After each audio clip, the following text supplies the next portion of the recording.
Hey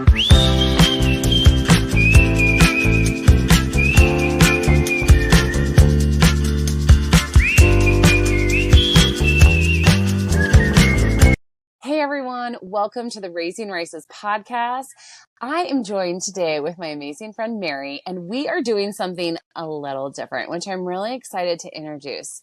What I have decided and begged my amazing friends to do with me is to do a series on real moms with real problems, with a real God that shows up. I absolutely love being encouraged by big influencers, even amazing podcast moms that already have it established. But there is something special and real that God meets each of us where we're at, no matter how many followers we have. Right, Mary? Yes, amen. So today, like I said, my amazing friend, Mary Rabe, is joining me because she, in her generosity and encouraging nature, came out here to Idaho. We are actually in the same room right now. She came out here to support me putting on a homeschool workshop that I did out of my home this weekend. It was super fun. So fun. Lots about parenting, lots about homeschooling, and lots of fellowship, which was the coolest part. Absolutely. So good. So today for this podcast, Mary and I are going to talk about something very near and dear to her heart and something that I've been able to walk through with her and glean so much wisdom from. So I know you're going to love it. But we're calling it Raising Out of the Box Kids. And I thought I was going to mess that up and say it backwards because of my dyslexia, which just shows I'm an out of the box kid, right? Oh, I love it. And her heart is so big for her family and for others too. So I'm just going to let Mary kind of open up and tell us a little bit about herself, about her family, about her passions, even if it doesn't have to do with raising out of the box kids, just so we can get to know this real amazing mom. I love it. Well, thank you so much for having me on. I'm so glad I get to be here with you and that I get to hopefully help encourage some other moms and families. I love when God gives us the opportunities to do that. So thank you so much for letting me be on here. So I'm Mary. I have been married to my husband, Jed, it will be 17 years in August. Yes, we're nearing the 2 decades. I'm so excited.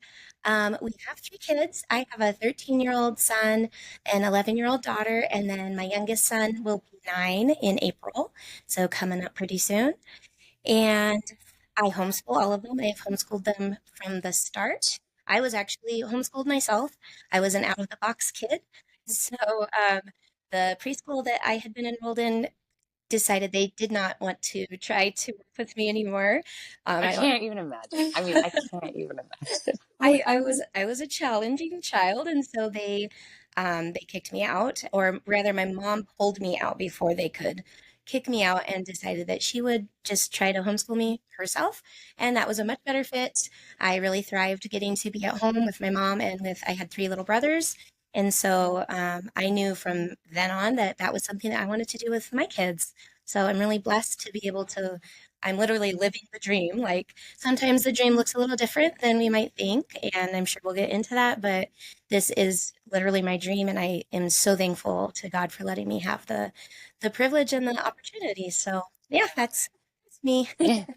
There's so much more to Mary too, but I know in a short podcast, you won't be able to hear all the amazing things, but I will tell you an inside secret that Mary and I actually met as belly buddies.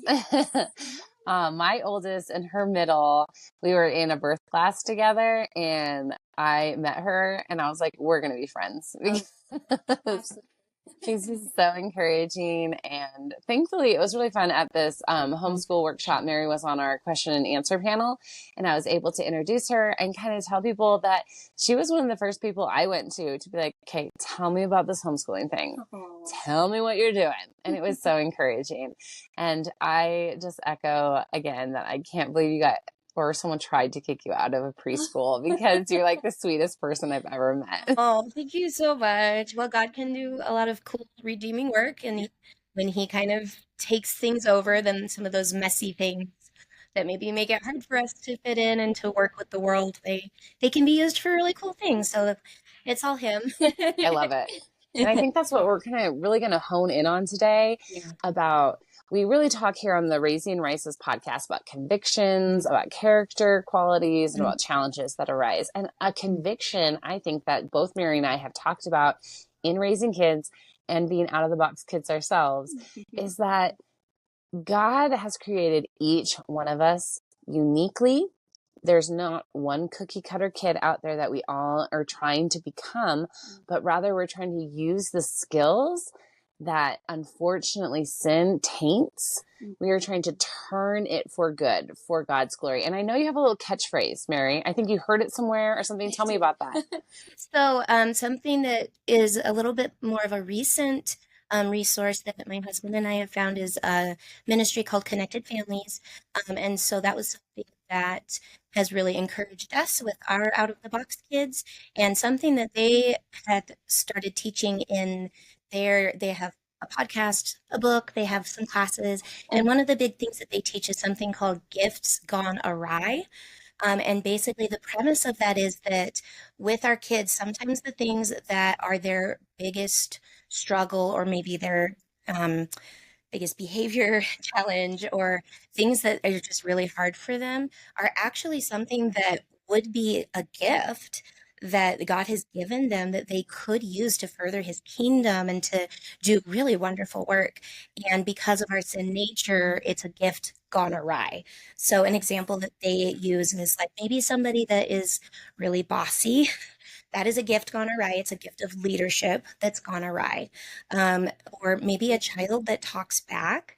That is a gift of assertiveness, of being able to stand up for yourself, to be able to stand up for others even. But it's gone awry because they are using it against you, instead of they're using it against a parent or somebody in authority that needs to be respected, as opposed to like, hey, this isn't something that you need to be defending for right now. So they have a whole list of examples actually on their website of different gifts gone awry, and like what the actual gift is, how it could be coming across, and how as parents, if we can kind of hone in on what the gift is, we still need to acknowledge, the sin nature of it. But if we can point out, wow, you really seem like you have been given the gift of leadership from God, and I think He's going to use it in amazing ways. Right now, you are using that gift to be disrespectful to mommy, or you are using that gift to boss your little brother around. And that is not how God would want you to use that gift. Let's try to think of something else that we could do. And that way, you're kind of helping them to recognize that God gave them gifts, that He really did form them purposefully with unique and individual personalities and everything for a purpose, and that they have a choice to use it in the way that He intended, or to give in to the more sinful nature and to use it more for themselves. Brilliant. It's brilliant. And you know what? I think we actually also see an example with the Apostle Paul in the Bible, right? Yeah, When he was Saul before Paul. yes. Yeah, he was the still God instilled in him like a zealous nature, a clearly a leader and a teacher and someone to be in charge. And then sadly, that gift went awry when he used it to persecute Christians and not pursue the truth. But then God got a hold of his life, right? Yes. And God gets a hold of our kids' lives too. Thank you, Lord. And when he does, we get to partner with him to help mold and direct our kids to help those sins gone awry into glorifying behaviors for him, because Paul became the Apostle Paul, gave us the majority of the New Testament, was on fire, zealous Christian leader. And that gives us hope, right? Amen. We see it in the Bible. We see it in real life. I can tell you, I can't tell you how many times my mom said that she thought I was going to be a lawyer one day. Same. Yes. Now I know why as a mom she said. Yes. Oh, I love it. Okay, well, on the practical side of things, what kind of resources that you have experienced, and I know, like you just said, the Connected Families one, there are so many out there, but what kind of things really were impactful for you moving on a journey of raising kids that are just out of the box kids? Oh, that's a really good question. I think that for me, Um, a big thing that helped me was kind of in accepting, like for myself first, that I did have out of the box kids. I had wanted to be a mom since I was very young. I was the one reading like parenting books and like anything I could get my hands on. I was not even married yet. I was a teenager. And I was just so excited to be a mommy. And so I had this wealth of knowledge, maybe not wisdom, but knowledge of here's the different developmental stages of kids. Here's how they're going to be. And if I do this thing, then this is what's going to happen. So very much a formula type of a thing going on in my little head when I was younger. So then God was so gracious to give me kids. Actually, I would probably say that all three of my kids are out of the box to one level or another. Maybe one has like one foot in the box. One of them is so far away from the box he can't even see it. But I digress. So God was so gracious though, because if he had allowed me to have kids that fit that formula, then it would have been very much a temptation to just be like, well, these kids turned out this way because I took all this time to learn, to apply what I've done. And it would be very much this is on me and due to me. Like, I think that that is just a temptation, anyways. And so, really, it was quite gracious of God. And it helps me to remember that on the really, really hard days because it can be frustrating when we're trying all of these things that we know have worked. Maybe they've worked with one of our kids, or maybe we see it works beautifully for our sweet friends' kids or something, and then it does not work. It completely backfires for our kids. But then that helps me to remember that's because God made us to be in constant reliance on Him, not on a book, not on a method, not on, like you said, cookie cutters. Like we don't have cookie cutter kids. So that's probably the like one of the main things is that I'm trying to, and I'm still working on it. I even just recently, within weeks, I had been crying because I was just like, oh, Lord, I don't know if you picked the right mama for these kids or like what should I be doing with this? But then isn't that beautiful that I was going to him because I know I can't go to anything else really. Not so many things that I can go to with out of the box kids. And so I'm going to him more and more. And I need to have that solid belief that God did choose me to be their mama and he has purposely and beautifully designed each one of my kids not to fit in a box, but to fit in his plan and in his will, which is so much more exciting anyway. And in the world that they're going to live in, like I can't tell or see the kinds of things that they're going to need to be equipped for, but he does. And so I think that that is a major thing is that I'm really trying to shift my focus from that formula thinking and with that the fact that I must be a failure, there must be something wrong with me because my kids have not turned out, to more of a thinking and realization of God gave me the gift of I don't have kids where A plus B equals C. I have kids that it's some really advanced algebraic formula that I've never been good at math. So God has a sense of humor. Yes. So, yeah. So I don't know that I have many practical resources. Connected Families was a good one for us that just, they really do speak a lot on these kinds of kiddos, the ones that might struggle with different things. So that would be one. And then there are so many beautiful and wonderful resources like, I don't know, Raising Races. Mary, I think you brought up such a great point that as moms, when things are not going to the status quo or as well as our neighbor down the street, or we've tried to implement these things and then we are not seeing the results as other people, we can get really down on ourselves and we can feel like we're not good enough. We can feel like a failure. We can feel like these kids weren't meant for me, right? Like it just can destroy a mom. So how have you worked through that? I mean, there's probably, the church answer of Jesus, which is always the best answer. But how do you turn to Jesus and how do you work through that? That's such a good question. Very powerful. I think that the first thing and something that I am actively working on, even just in this season, like within a few weeks ago, I've just been really aware that I have an enemy who does not want me raising my children to love Jesus or to recognize the giftings he gave them, to use those gifts in ways that are not God awry. Like, I think the first step is just recognizing and remembering that there is so much more to this than just me feeling like a failure. There is somebody that wants me to fail, and he knows that the best way to get me to fail is to make me think I already have. To take away your hope, to take away encouragement. Like, I think that discouragement is one of his strongest tools, and he can be so subtle about it. So for me, it has actually become the first step is remembering and recognizing this isn't just about this moment where my child is not responding like I thought they would, or this moment where I'm questioning, like, I've done everything that I know to do. Why is it still not working? There's a deeper layer to it that can be used to do so much damage if I'm not aware and putting on that armor of God. And I am learning again, on the path with this right now, have not arrived at all, but I am learning to first recognize, like, no, that's a lie.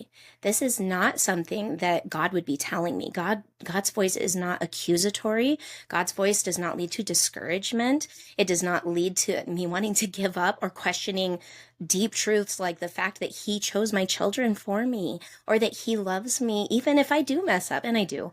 I totally do mess up. Like, none of this is to say that sometimes it's so tricky because sometimes the enemy uses that a little bit of a truth. Like, it's true. Sometimes I have messed up as a mom. Sometimes I have not had the patience or the character, or I have just been so lost in my own worry that I have sinned and I have messed up and failed.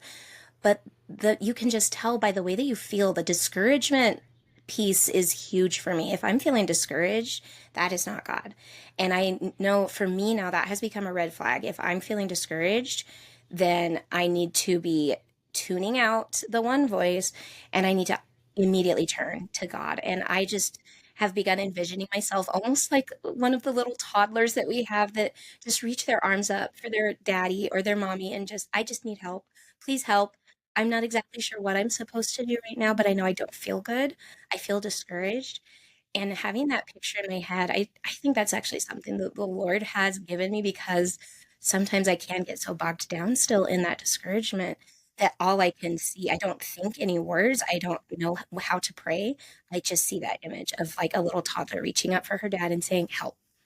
And that's kind of become something that he is training me to use discouragement as a automatic turn to your daddy kind of a moment. So I think that that's been probably one of the biggest things for me is recognizing I have an enemy and it's much deeper than just me having kind of like a bummer day or like, oh, I'm not doing so well. It is literally that Satan could use that to bring me down. And if I start feeling discouraged, that's when I need to turn to Jesus and to my daddy. Yes. So good. And I love it. I love that you pointed out I'm speaking truths right now, right? Like, I am not going to allow these lies and these discouragements to become my inner voice, to become what I think, but rather I'm going to go to the truth, to the God of truth, right? I'm going to go to him and I'm going to let him define who I am. I'm going to let him define who my children are. And I'm not going to let the world and Satan and all of these things indicate to me what to believe. I already have that from my Heavenly Father. So that's so, so good. I've been reading a book lately about calling out the gifts in our kids, right? Or calling out who we are designed to be. Like, saying, that you are a child of God, for example, or you are courageous, or you are brave, even if they're not exhibiting those things in those moments. Right. Yes. But that is who we are created to be. Yes. Right? Like, we're on a journey to get there.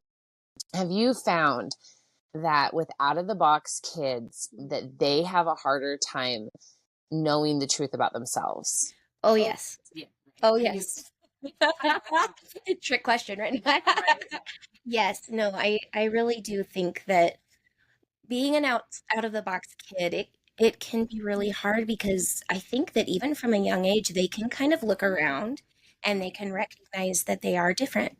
and that they are not fitting some mold or like the box. They recognize that other kids aren't struggling like I am with this, or other kids are responding to me differently than I thought they would, or I don't see other kids even sometimes like getting in trouble as much, or they seem to have an easier time just getting through life. And so I think that it's really easy for out of the box kids to struggle with their self-esteem, but like with the confidence of being rooted in who God made them to be, and of recognizing that they were made with a purpose. And it's very easy for them to fall into the comparison trap and to look at others and to think that there is a deficit, that there is something wrong with them. Not that it's not that it is a simple matter of them being wired differently, being formed differently, learning differently, all of those things. As young children, it's hard for them to be able to recognize that different doesn't equal less than or worse than. So yes, absolutely. I think, yeah. And what a beautiful thing as moms that the Lord has given us these kids, right? Because we will love them like no one else. Absolutely. And in that love and in that care, we then see the gem beneath, right? Like what do they say about diamonds? That they have to go through such a refining process. Yes. The high pressure and the high heat. And, oh, yeah.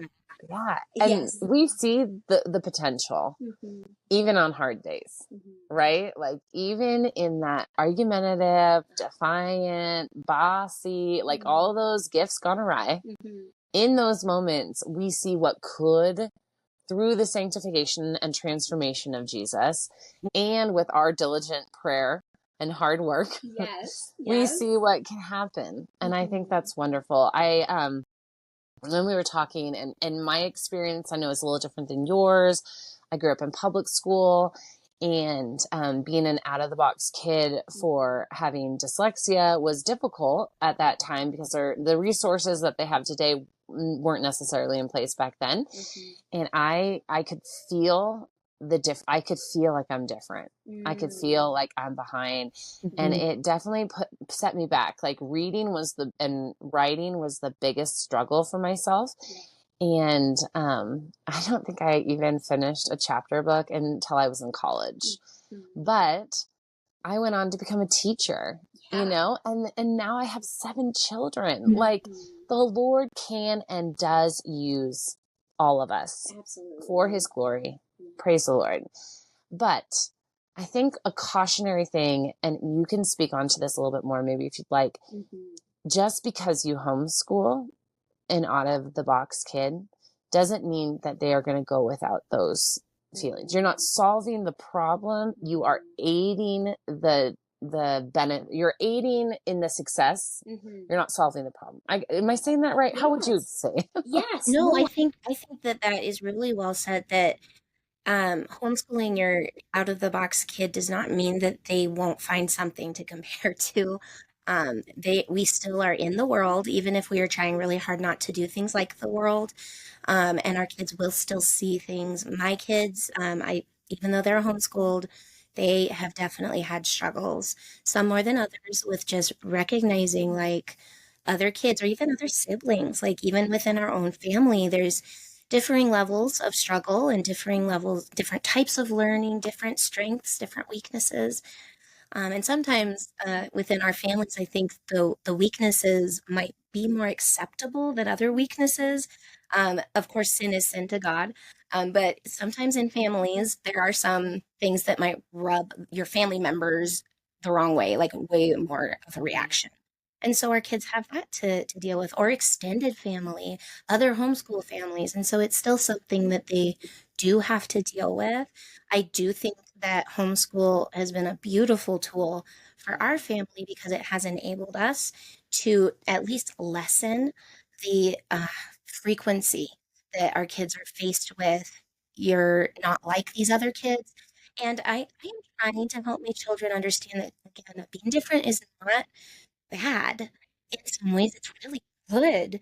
There are things that because you struggle in this area, you are very strong in this area. And I think that being able to homeschool gives me the opportunity to point out to them those things. I can be honest with my child and say, I see that this is a very hard thing for you.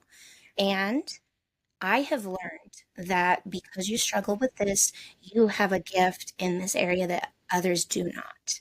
The more typical person cannot do this thing that you can. And it's because God wired you this way. And it can help me having them at home with me and being able to tailor things more to their strengths than to expect things out of their weaknesses, so that they start to see that more than they see the hard part of it. It's two sides of the coin. And I try to keep it flipped to the look at the amazing things that you can do that God gave you. And we do have to face the other side sometimes, but we do it together and we're a team. And hopefully my children don't feel alone in it, even if they do still have, they're going to have their own battle and their own walk that they have to do. But I'm hoping that homeschool gets to be one of the tools we use to really equip them for that. I love it. And I am obviously a big fan of homeschooling. And I think that when I think about homeschooling, sometimes I can even, and I know other parents fall into the trap that if I homeschool, then they will do this or right? Like, yeah, the formulas. The formulas. Yes, absolutely. Formulas. And one real thing is a lot of us think if we homeschool that our kids will become believers, and Lord willing that will happen, but that isn't always the case. And so like when I think about kids who are out of the box kids, I think about, well, it is up to the Lord and how he uses them and how they respond to that. Yeah. But I would be missing out on a great opportunity if I didn't take this time to be one-on-one with them, to coach them in their individual struggles, to call out the good, right? The good in that moment, because that is not the tendency. And I think that the Lord uses that not only to bring our children closer to him, but to sanctify us at the same time, right? Absolutely, yes. Oh man. My oldest is only 11, and I think, wow, I still have come so far from the beginning and have so much further to go. Same. Yeah. Well, these out of the box kids are precious and they're needed. They are truly the world changers of the future. Yeah. And I think as moms, we need to hear that. I wish I had that quote. It's from a president about his mom, or, what, do you know what it is? Yeah, I don't remember the exact quote, but that's actually something that has been really encouraging to me, is that a lot of our presidents, a lot of our leaders, the pastors, like Billy Graham and Martin Luther, like all of these strong, amazing leaders, they were out of the box kids. Yes. And I think the quote that you're thinking is, everything that I am, I owe to my mother. Maybe something along those lines. And was it George Washington? We're going to need to look this up so that we can let the people know. But I think I know what you're saying, and the impact that all of these, I've heard many stories that these leaders attribute their success and everything that they became because of the work that their parents had done. So yes. And it is a work of both parents, and it is a work of God. But it is something special and beautiful for these world changers to recognize the struggles that their parents, their moms went through to raise them up to be who they are today. And I just say that not to toot our own horns by any means, but to give us that extra oomph of encouragement, right? Just to say it's hard right now. And, when I have a 5-month-old and people say, well, the days are short, or the days are long, but the years are short. That can be said for all of childhood. Yes. Right? Like just mentioning earlier that me and you were at the birth class, and now our daughters are like becoming preteens. Yes. Like what happened? Oh my goodness. Yeah. I can still remember sitting next to you doing that Bradley method birth class, and just laughing about how awkward I felt. We felt so awkward. But how thankful are we now for those classes and that time we got to have. Yes. Mm-hmm. Well, Mary, thank you so much for being our very first to be on The Real Moms. I was nervous to call it The Real Moms because isn't there like a television show like The Real Wives? It's Real Wives. Okay, good. I was like, this is nothing like that.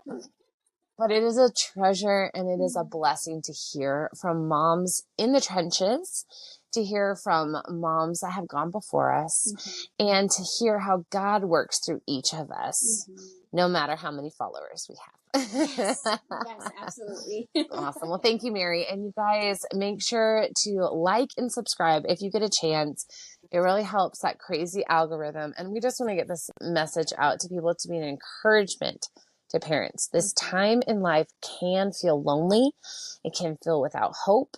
It can feel confusing. And if we can get the message of the gospel out to parents, we are going to be like maybe George Washington when he quoted his mom, right? Full circle. Awesome. We'll see you guys soon.